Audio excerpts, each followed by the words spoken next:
Muqaddima 6-qism. 1-bob.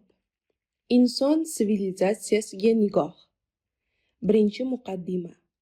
Insoniy ijtimoiy tashkilot zaruriydir. Insoniy jamiyatlarning mavjudligi zaruriydir. Faylasuflar bu haqiqatni inson tabiatan madaniy, siyosiy mavjudotdir deya izohlaganlar. Ya'ni insonning jamiyat holida yashashi shartdir. Faylasuflar istilohida bunday jamiyat madaniylik deb ataladi. Bu esa ayni sivilizatsiya degani. Bu quyidagicha izohlanadi. Inson shunday bir shaklda yaratilgan va tartiblanganki, u faqat oziq-ovqat tufayli yashashi va mavjud bo'lishi mumkin. Inson oziq-ovqatga bo'lgan tabiiy ehtiyoj bilan yaratilgan ekan, uni topishga imkon beradigan qobiliyat ham uning fitratiga joylashtirilgandir. Shunga qaramay, bir insonning kuch-quvvati o'ziga kerakli oziq-ovqatni topish uchun yetarli bo'lmaydi va o'zini kerakli darajadagi oziq-ovqat bilan ta'minlay olmaydi. Aytaylik, aqalli bir kunga yetadigan bug'doy insonning bir kunlik ozuqasi deb faraz qilgan taqdirimizda ham uni tayyorlash uchun juda ko'p ish talab etiladi. Maydalash, xamir qilish va pishirish. Ushbu 3 jarayonning har biri ham o'z navbatida bir nechta hunarmandchilikda ishlatiladigan asbob-uskunalar va mehnat qurollarini talab qiladi.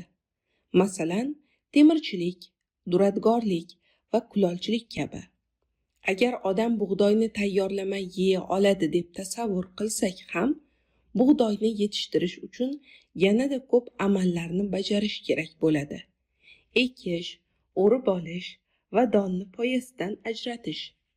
Ushbu jarayonlarning har biri ko'plab asbob-uskunalarni va yuqorida sanab o'tilganlardan ko'ra ko'proq hunarmandchilik kasblarini talab qiladi. Bir odamning o'zi bularning barchasini yoki ularning bir qismini bajara olmaydi. Shu sababli o'zini va boshqa odamlarni kerakli oziq-ovqat bilan ta'minlash uchun boshqa insonlarning kuch-quvvati ham zarurdir. Hamkorlik orqali esa bir jamoa odamlarning ehtiyojlari ularning ehtiyojlaridan bir necha baravar ko'p miqdordagi mahsulot va rizq hosil bo'ladi. Xuddi shunday, har bir inson o'zini himoya qila olish uchun ham boshqalarning yordamidan foydalanishga muhtoj. Barcha tirik mavjudotlarning quvvatlarini taqsimlaganida ko'plab hayvonlarga insonnikidan ko'ra mukammalroq quvvatlar berilgan. Masalan, otning kuchi insonning kuchidan ancha yuqori. Eshak yoki ho'kizning kuchi ham shunday. Sher yoki filning kuchi esa insonnikidan bir necha baravar ko'pdir. Hayvonlardagi tajovuzkorlik tabiiydir. Shu sababli ulardan har biriga tashqi tajovuzdan himoyalanadigan maxsus a'zolar berilgan. Inson esa bu borada tafakkur qobiliyati va qo'l bilan siylangan. Tafakkur qobiliyati yordamida qo'l hunarmandchilikni rivojlantiradi. Hunarmandchilik esa inson uchun boshqa hayvonlarda mavjud bo'lgan himoya a'zolari o'rnini bosuvchi qurollarni yaratadi. Masalan, nayzalar, shoxlar o'rnini, qilichlar tirnoqlar o'rnini, qalqonlar esa qalin terilar o'rnini bosadi. Shunga o'xshash narsalarni Galen o'zining tana a'zolarining foydalari kitobida aytib o'tadi. Bitta insonning kuchi hech qanday hayvonning, ayniqsa yirtqich hayvonning kuchi bilan tenglasha olmaydi. Inson odatda ularning qarshisida yolg'iz o'zini himoya qila olmaydi. Shuningdek, mavjud himoya vositalaridan foydalanish uchun uning kuchi ham yetarli emas. Chunki ularning ko'pligi va o'ziga xos hunarmandchilik kasblarini talab etishi sababli bu ishni amalga oshirish juda qiyin. Shunga binoan insonning boshqalar bilan hamkorligi mutlaq zarurdir. Agar bunday hamkorlik bo'lmasa, u o'zini oziq-ovqat bilan ta'minlay olmaydi va uning hayoti mukammal bo'la olmaydi. Chunki u oziq-ovqatsiz yashay olmaydigan qilib yaratilgan. Bundan tashqari u qurol-yarog'larsiz o'zini himoya qila olmaydi. Natijada hayvonlar o'ljasiga aylanadi va ajalidan oldin o'ladi. Bunday sharoitda inson tur sifatida yo'qolib ketardi.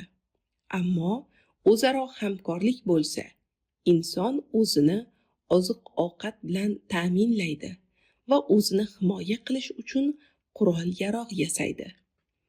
Shu bilan insoniyatning saqlab qolinishi va uning naslini davom ettirishi uchun joriy bo'lgan hikmat amalga oshadi.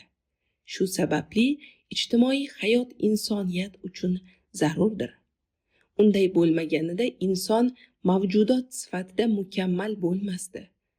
Dunyoni insonlar bilan obod qilinishidagi va ularning yerdagi o'rinbosar qilib tayinlanishi borasidagi hikmat yuzaga chiqmasdi. Biz ushbu fanning mavzusi deb hisoblagan sivilizatsiyaning ma'nosi ayni shudir.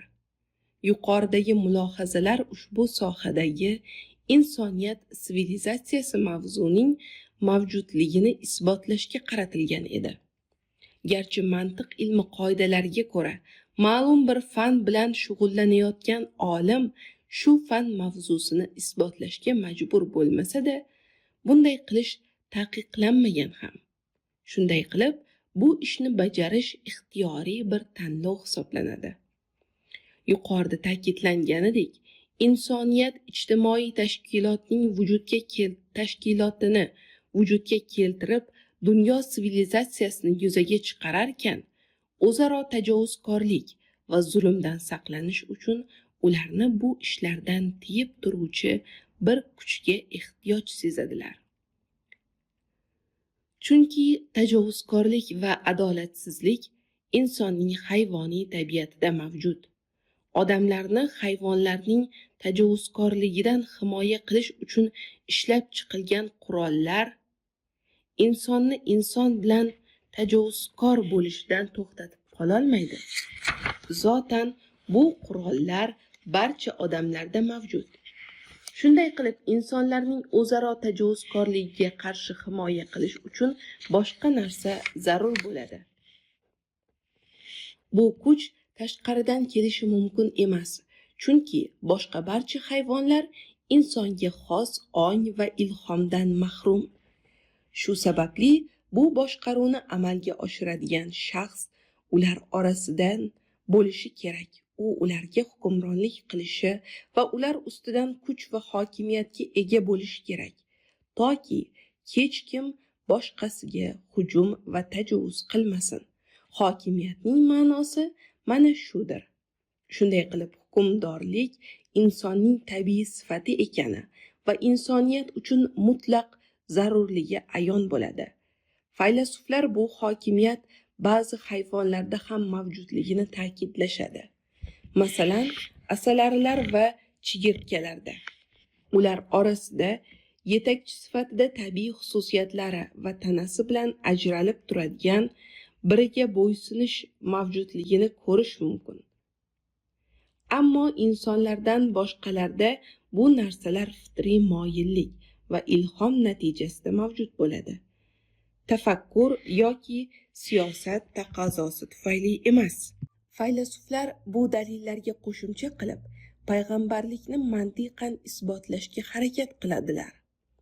Biroq inson hayoti va mavjudligi payg'ambarlikning mavjudligisiz ham mustaqil ravishda yoki boshqalarni o'z yo'liga majburlashga qodir bo'lgan hamjamiyat yordamida hokimiyatni boshqaruvchi shaxs orqali amalga oshishi mumkin. Ahli kitoblar va payg'ambarlarga ergashgan kishilar nufuzi hech qanday kitobga ega bo'lmagan majusiylarga nisbatan sanoqda ozdir. Shuningdek, majusiylarning siyosiy doiralari va osori atiqalari mavjud. Hozir ham ular shimol va janubdagi noqulay hisoblangan iqlimiy mintaqalarda yashashadi. Ularning hayoti esa hokimiyatsizlik hukmron bo'lgan anarxiya holatidagi jamiyatdan farq qiladi. Zotan bunday holatda insonning hayot kechirishi imkonsiz bo'lib qolardi.